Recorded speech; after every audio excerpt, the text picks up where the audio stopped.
পাওঁ।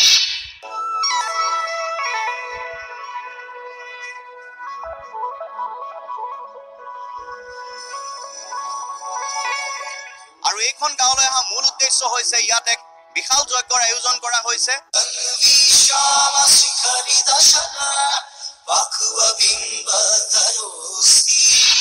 ৰুদ্ৰ যজ্ঞৰ আয়োজন কৰা হৈছে এই চকলাঘাট অঞ্চলৰ আইভেটি অঞ্চলত।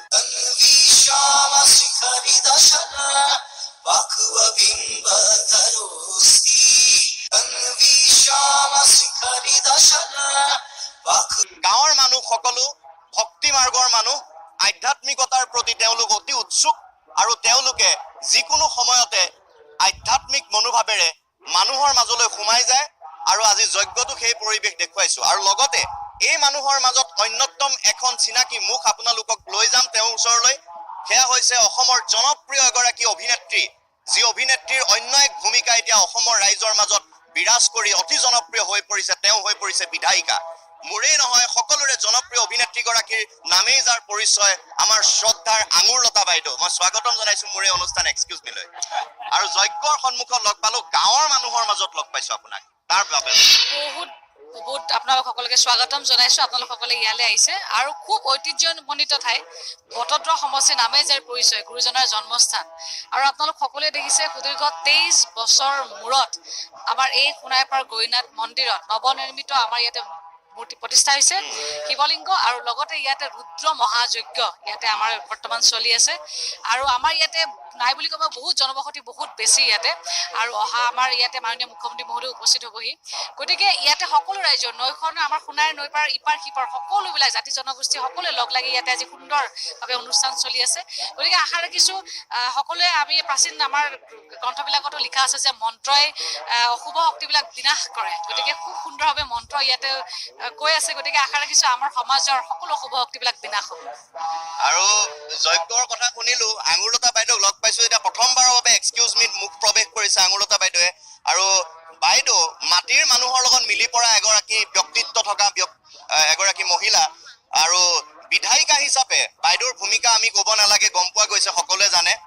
মানুহৰ মাজলৈ যেতিয়াই আহে তেতিয়া অন্য এক পৰিৱেশ জন্ম হয় সেইখন সমাজত। আপোনাৰ কেনেকুৱা লাগিছে অভিনেত্ৰীৰ পৰা সেই জখলাটোলৈ উঠি বিধায়িকা? খুব সুন্দৰ অনুভৱ। আচলতে মানুহৰ এইটো কথা কয় যে নিজ ভালে আপোন ভালে জগত ভাল বুলি কয়। গতিকে নিজৰ জেগাবিলাক যেতিয়া আপুনি খুব শ্ৰদ্ধাৰে ল'ব, ভালকে ল'ব, তেতিয়া চব বস্তু ভাল লগা হয়। মোৰ সাংস্কৃতিক ক্ষেত্ৰখনতো খুব সুন্দৰ এটা পৰিৱেশ মই নিজে ক্ৰিয়েট কৰিছিলোঁ, খুব ভাল লাগিছিল। আৰু ইয়াতেও সেই একেটাই ৰাইজৰ পৰা মোৰ খালি এইটোত এটা খুব ভাল লাগে যে মানে কি আপোনাৰ সেই একেবাৰে ওপৰৰ শ্ৰেণীৰ পৰা তলৰ শ্ৰেণীলৈকে যেতিয়া আপুনি কাৰোবাৰ মুখত যেতিয়া কাম কৰাৰ পিছত এটা হাঁহি এটা পায়, সেইটো খুব আনন্দ দিয়ে। গতিকে ইয়াতে সকলো শ্ৰেণীৰ মানুহক সহায় কৰিবলৈ পাইছোঁ। এটা খুব সুন্দৰ, এটা দায়িত্বপূৰ্ণ, এটা খুব সন্মানপূৰ্ণ এটা আসন। গতিকে আশা কৰিছোঁ খুব ভাল এটা সুযোগ পাইছোঁ, ভালকে এইটো ব্যৱহাৰ কৰিব লাগে আৰু সুন্দৰভাৱে ৰাইজৰ মাজত মিলি কাম কৰাৰ কাৰণে যত্ন কৰি আছোঁ। আৰু এটা কথা আমি দেখিবলৈ পাওঁ, বাইদেউ হয়তো ক'ব পাৰিব, MLA যেনেকে আহে এনেকে নমস্কাৰটো দিয়ে, MLA বুলি যিটো ভাৱ আহি ছবি এখন আহে, বাইদেউ কেনেকুৱা লাগে নে বাৰু আহি যোৱাৰ লগে লগে একদম নিজৰ মানুহৰ নিচিনা মই দেখো? একেবাৰে নিজৰ যেন একে লগৰ সমনীয়া বাই ভনী, ইমান ভাল লাগে অন্তৰত। মানে MLA বুলি নাহেই আমাৰ, একদম নিজৰ নিচিনা লাগি যায়। আৰু তাৰ অন্যতম কাৰণটোৱে হৈছে অভিনেত্ৰী বাইদেউ। সেইটো কাৰণে বেছি আমাৰ অতি ভাল লাগে অভিনয় চাই যে তেখেতক এনি টাইম আমি যে দেখি থাকো। সেইটো কাৰণে আমাৰ এতিয়া যে MLA তেখেত, তথাপিতো আমি আমাৰ নিজৰ বাই ভনী নিচিনাকে ভাবি তেখেতৰ লগত আমাৰ মানে ইমান ভাল লাগে।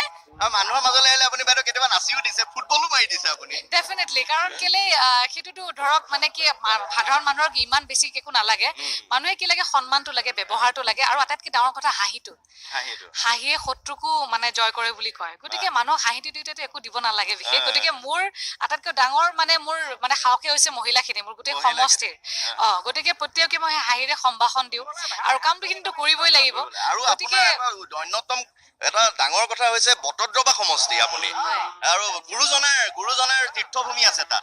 সেই লৈ কেনেকুৱা গৌৰৱ অনুভৱ কৰে? নহয়, 126টা সমষ্টিৰ ভিতৰত আটাইতকৈ যদি স্পৰ্শকাতৰ যদি সমষ্টি, আৰু যদি আপুনি যদি অসমৰ বাহিৰত যদি তাক আপুনি কেতিয়াবা ক'ব লাগে, গামোচাখন বা সত্ৰিয়খিনি যদি লৈ যাব লাগে, আমাৰ গুৰুজনাৰ জন্মস্থানৰ বিষয়ে আপুনি এবাৰ নহয় এবাৰ আপুনি ক'বই কথা বা সুধিবই। বাহিৰৰ পৰ্যটকো ইয়ালৈ আহে বহুবাৰ। গতিকে এইখনৰ কাৰণে যে কাম কৰাৰ সুযোগ পাইছোঁ, বহুত সৌভাগ্যৰ কথা। হয়তো পূৰ্বজন্মৰ কিবা ভাল কৰ্ম কৰিছিলোঁ, সেইকাৰণে গুৰুজনাৰ জন্মস্থান যজ্ঞই হওক বা আধ্যাত্মিক অনুষ্ঠানে হওক, তাত আপেল প্ৰয়োজন হয়, ফল। হয় মই এটা 3টা আপেলৰ কথা ক'ম। মাক জীয়েক শাহুৱেক বোৱাৰীয়েক,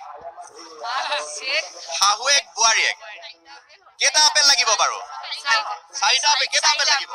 4টা। মোক এতিয়া বাইদেৱে ক'ব, মাক জীয়েক শাহুৱেক বোৱাৰীয়েক আপেল আছে মাত্ৰ 3টা, গাই প্ৰতি পৰিল 1টা, নকটাকে নিচিঙাকে, কেনেকে?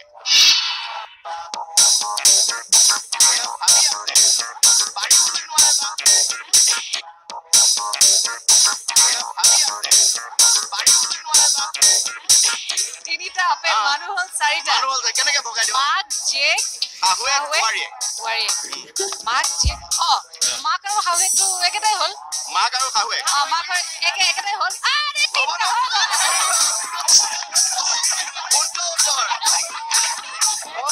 সুন্দৰ। এয়া মোৰ কেমেৰাৰ সন্মুখত, এক্সকিউজ মিৰ সন্মুখত আঙুৰলতা বাইদেৱে প্ৰথমবাৰ শুদ্ধ উত্তৰ দিলে। প্ৰথমবাৰ লগ পাইছো ভিডিঅ' জাৰ্নেলিষ্ট জ্যোতি শইকীয়াৰ সৈতে মই পাপুৱে। আজি ৰায়দঙিয়াত এইগৰাকী নিজা গৃহ সমষ্টিতে উপস্থিত বিধায়িকা তথা মোৰ অতি প্ৰিয় আৰু সকলোৰে জনপ্ৰিয় অভিনেত্ৰী আঙুৰলতা বাইদেউলৈ এটি হাত চাপৰিৰে উপহাৰ। বহুত বহুত ধন্যবাদ। বহুত দিনৰ মূৰত মানে এনেকে কলম, আগতে স্কুলত থাকোতে যেতিয়া আমি দৌৰ প্ৰতিযোগিতাত আহিছিলো তেতিয়া এনেকে আমাক কলম স্কুলত হাতত দি দিছিল, আৰু বহুত বছৰৰ মূৰত এনেকে এটা কলম পাইছো। পুৰণা মানে স্মৃতি ৰোমন্থন হৈছে। বহুত বহুত ধন্যবাদ, বহুত ধন্যবাদ। খুব সুন্দৰ, খুব সুন্দৰ। বাইদেউলৈ অশেষ ধন্যবাদ। আৰু বাইদেউক লগ পালে আজিকালি কেমেৰাবোৰে ঘপককে আকৌ কি সোধে বাৰু? নমামিৰ কথা সোধে, জানে নে নাজানে?